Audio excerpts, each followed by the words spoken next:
Okay, so Mind's Eye came out today. In fact, it actually came out a couple of hours ago. So I said I was going to pick this up specifically because I did the preview event and it was kind of strange with what I was seeing there. Hands-off demo. And they showed us stuff that didn't really look like it was ready to necessarily release. And then leading up to its release, we didn't see anything about review copies going out, nothing. It kind of felt like there was an avoidance to sort of show this game away from a very controlled environment, which they kept pretty much up until now. So I went ahead, picked it up on the PlayStation 5 Pro, got it digitally, so I made sure I had like the latest version. Apparently there were patches being pushed ahead of its release, and then I double-checked. It's still the latest version, so I'm up to date on all of that. Anyway, I started playing it, and I've played about 2 hours of it so far, and I know there are people right now who are very curious around what exactly happened with this game. Like, it's out now, but is it actually good? Like, in terms of the game from the technical side, what condition has it shown up in? Well, that's what we're going to talk about here today. I had actually gone through and recorded the first hour or so of my gameplay, kind of live, like reacting to it. And then I go back and look at the footage, and it's all messed up. So shout out to Elgato on that one. But I went back and played an additional hour or so and recorded that with a separate program outside of OBS, and that seems much better. So I can at least show you some of the gameplay and visuals and stuff that I've seen at that point. But early on, when you start the game up, you are going to notice something very distracting, actually, with it, and it caught my eye immediately. There are severe frame drops just in the cutscenes that they have. And now they're done in real time and everything, but as you're going through, you'll notice it consistently. I mean, dipping down to where it's kind of stuttering and like freezing for a second. And it happens a lot. And with a game like this, which is from Build a Rocket Boy, they keep saying Leslie Benzies, the name is plastered all over the place because of their involvement, of course, with some legendary franchises with Rockstar and things like Grand Theft Auto 5, right? So when you see that, you do kind of then think about the narrative side and the quality side, like a very polished game release. And this is the complete opposite of that. So as I'm going through that opening, again, that I had footage of, it's all messed up, but trust me, this is something that I'm sure will be posted up quite a bit. I noticed the frame drops, and I noticed an incredible amount of screen tearing. Like a lot of screen tearing. So when I finally get control of my character here, Jake Diaz, it's about 5 minutes in. I go into the options. I start looking around. There is no performance or quality mode on this game. There's really nothing when it comes to the PS5 Pro's involvement other than it's PS5 Pro enhanced. So I assume that means that it targets a higher resolution or it drops resolution less so than the base PS5. The issue with that is it's still fairly blurry at times, specifically enemies that were a little further off away from my main character. I mean, I would kind of notice them in like somewhat distant objects that weren't immediately in the foreground were much blurrier than you would expect for this game. Now, the other thing is, I mentioned the frame rates in the cutscenes.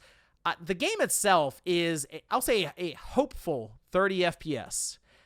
I say hopeful because based on what I've played, I'd be shocked if it was consistently holding anywhere near that, especially in scenes where you're driving around and you're moving the camera. It is like chugging along there as you go. So again, I'm sure there will be all kinds of frame rate analysis for this one. Anyway, the thing with this though, the visuals don't match up to the chugging performance. You know, you might have a game that looks incredible and you go, well, I mean, look at it. It's going to be difficult to run this game, say, at 60 FPS. Grand Theft Auto 6, I hate to bring up Grand Theft Auto because it's already coming into play with Mind's Eye as being a knockoff Grand Theft Auto, but people look at Grand Theft Auto 6 and the visuals that are turned in there with some of their trailers, and they go, well, yeah, that can't be 60. Look how good it looks. Mind's Eye, I don't think looks good enough to have the performance issues that it's going through right now from, again, my 2 hours or so of early gameplay. And unfortunately, it does hamper the experience quite a bit.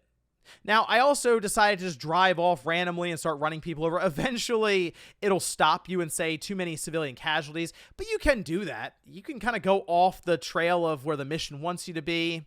And, I mean, when you run into some of the different robots or civilians walking around, funny effects will happen. They'll go flying way up in the air. You'll just run in and they'll just go through your car. And so you do get some of those more funny glitches and stuff that you kind of bring on yourself with interacting the world in that way. Now, the gameplay itself, like the core action, the combat, is a very basic third-person shooter. From, again, what I've seen so far, and this isn't like a particularly long game from what they've described, and I've already been unlocking trophies pretty consistently as I've gone through, and it's cover shooter third person, and to be honest, the enemies don't exactly exude confidence when it comes to like the AI side, as in them reasoning or trying to flank you. A lot of times they'll just kind of stay in place at their cover, or if they decide to jump out, they will run straight at you. And you have like basic weapons that I've changed through so far. I have like an automatic, an SMG, a pistol, a shotgun. Those guns you do pick up from enemies as you take them out. And as I'm going through this, right, I am noticing that there is some significant snap to targeting. And look, Grand Theft Auto had this. Feels like it's more significant. So it will just get your reticule directly over the enemy and you can just take them out. So it is very quick and easy to just eliminate tons and tons of enemies all at once. Very rarely do you feel like you're in danger of actually dying in the game.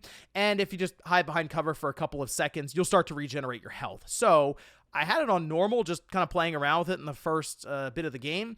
This might be a title you want to move up to hard mode in general, because you have pretty significant advantage over any of the enemies that you're fighting at this time. And from what I can tell, there's really no, at least at this point from what I've seen, kind of progression system.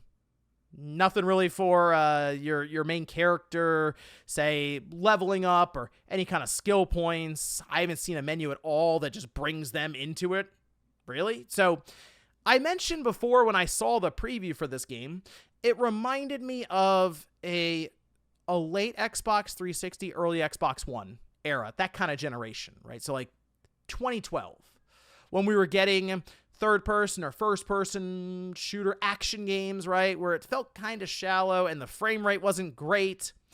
That's sort of where this fits in. This game does fit in to that late Xbox 360 era.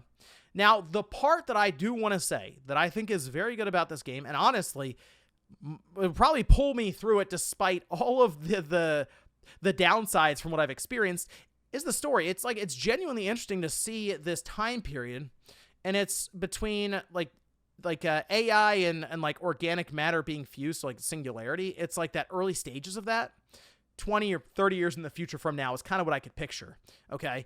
And there is definitely a mystery around your main character, as they have sort of this like implant in their neck, and many of these different characters are recognizing it, and they all seem like terrified of them. So obviously there's a checkered past that will be uncovered as we go. So kind of plays into the amnesia trope, but it works. I mean, I'm interested at least to see where it goes.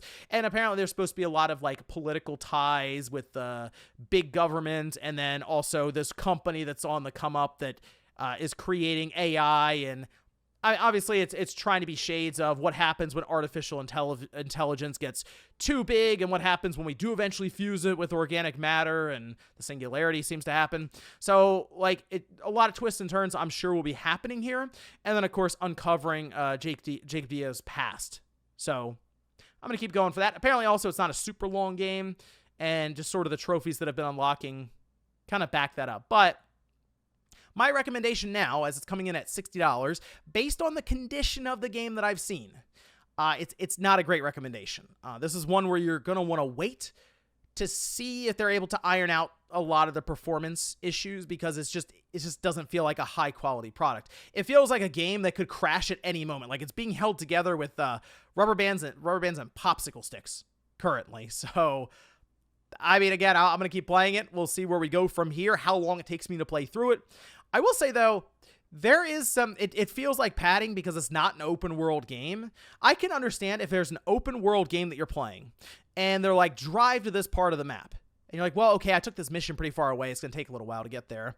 But in this game, it kind of feels like they're spending a lot of time making you drive very, very far away, or spend time flying a drone for a long time following someone. So those parts of it feel like it's a way for them to kind of pad out the story at this time. I feel like I've spent way too much time driving around or flying a drone currently. But maybe it'll eventually open up, and then I can just go wherever I want in an open world. We'll see. But at least for now, the first impressions have not been strong for MindsEye on the PlayStation 5 Pro, and I would recommend waiting at least for now. But let me know what you guys think about this down below. If you picked it up on a whim, what were your thoughts on the first couple hours of the game? Thanks, guys, for watching, and I'll see you next time.